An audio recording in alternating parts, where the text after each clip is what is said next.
Thohir rahimahullah juga melakukan hal serupa. Bahkan kemanapun beliau melakukan perjalanan, selalu ditempuhnya tanpa alas kaki. Karena memang tidak mampu untuk membeli walau hanya sepasang sendal. Saking panasnya gurun pasir yang beliau lewati, hingga berefek kepada kondisi tubuhnya. Beliau mengisahkan bahwa gara-gara itu pernah kencing darah 2 kali. Pertama saat di Baghdad, yang kedua ketika di Mekah. Kisah ini dibawakan Ibnu Asakir dalam Tarikh Dimashqi. Ini menggambarkan bagaimana penderitaan para ulama kita. Seorang ulama besar, biasa dikenal dengan Ibnu Thahir Al-Maqdisi rahimahullah. Ya. Kisahnya mirip sama Imam Abu Hatim. Ya. Sama-sama kemana-mana jalan kaki.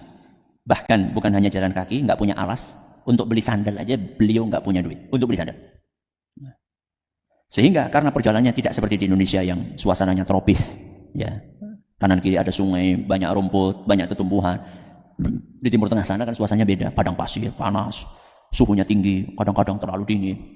Kadang kalau sudah musim dingin itu di bawah 0 derajat Celcius, di bawah 0 derajat Celcius. Kalau lagi panas bisa sampai 40 lebih. Diceritakan beliau sampai saking beratnya itu sampai beliau buang air kecil, tapi bukan air yang kecil, air yang keluar tapi darah. Saking beratnya perjuangan beliau. Dan itu beliau alami 2 kali. Yang pertama ketika di Baghdad, yang kedua ketika di Mekah. Ya. Itulah pengorbanan para ulama kita. Nah, yang jadi pertanyaan, apakah mereka menderita? Ini yang jadi pertanyaan. Al-Imam Ibnu Thahir sampai kencing darah, menderita enggak? Al-Imam Abu Hatim, ribuan kilometer jalan kaki, menderita enggak? Ikrimah, diikat kakinya, menderita enggak? Imam Bukhari, sampai enggak punya baju, menderita enggak? Imam Malik, rumahnya enggak ada atapnya, menderita enggak? Itu yang jadi pertanyaan. Nah, lanjut. Menderitakah mereka? Menyimak berbagai kisah tadi memunculkan pertanyaan, apakah mereka tidak menderita saat mengalami berbagai kejadian tersebut?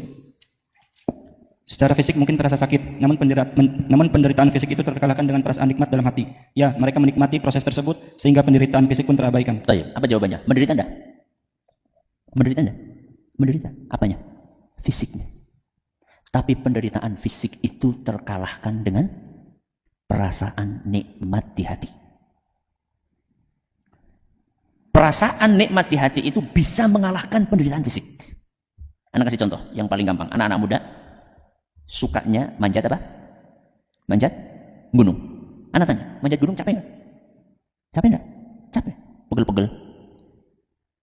Pegelnya bisa berhari-hari. Kenapa nggak kapok? Kenapa besoknya bukannya mendaki lagi, tapi nyari pendakian yang lebih tinggi lagi? Kenapa? Kan antum menikmati. Apa yang dinikmati? Sunset. Apalagi? Sunrise. Itu yang dinikmati. Ini adalah ilustrasi bagaimana hati yang menikmati sesuatu akan mengabaikan penderitaan. Rasul Shallallahu Alaihi Wasallam sholat malam. Apa suratannya? Suratannya apa? Al-Baqarah, Ali Imran, An-Nisa. Berapa rakaat? 1 rakaat.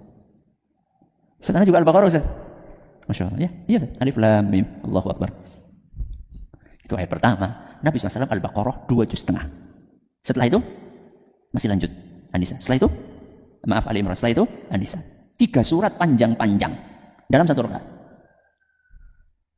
Apa efeknya? Kedua telapak kaki beliau bengkak. Saking apanya? Saking lamanya berdiri. Anak tanya sama antum, kaki bengkak. Sakit nggak? Sakit atau tidak? Sakit.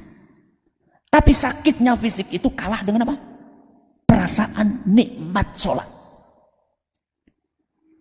Para ulama kita, mereka menderita. Fisiknya menderita sakit.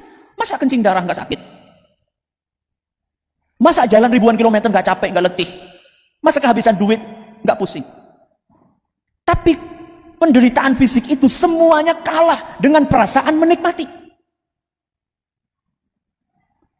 Yang jadi pertanyaan adalah bagaimana kita bisa menikmati proses itu sehingga kita akan mengabaikan kesulitan kita untuk memahami, capeknya kita untuk bangun menjelang asar, capeknya kita untuk fokus di kelas dari satu pelajaran ke pelajaran yang lain,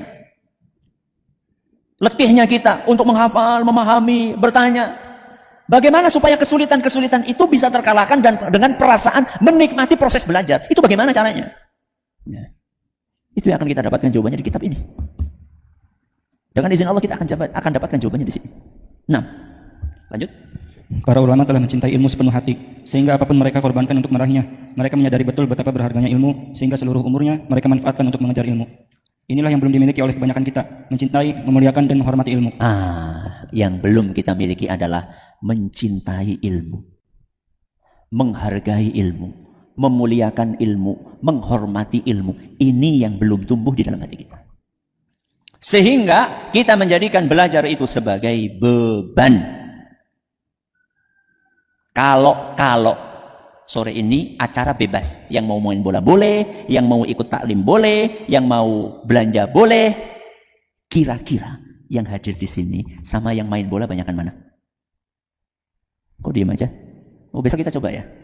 Ya, besok kita coba. Sore bebas, mau taklim boleh, mau main bola boleh, mau jalan-jalan ke alun-alun boleh. Ya. Setuju? Ada yang setuju ternyata. Kita akan tahu seberapa kita mencintai ilmu. Ya. Perasaan cinta itu belum muncul dalam hati kita. Makanya apa kata Iqra? Akibatnya? Akibatnya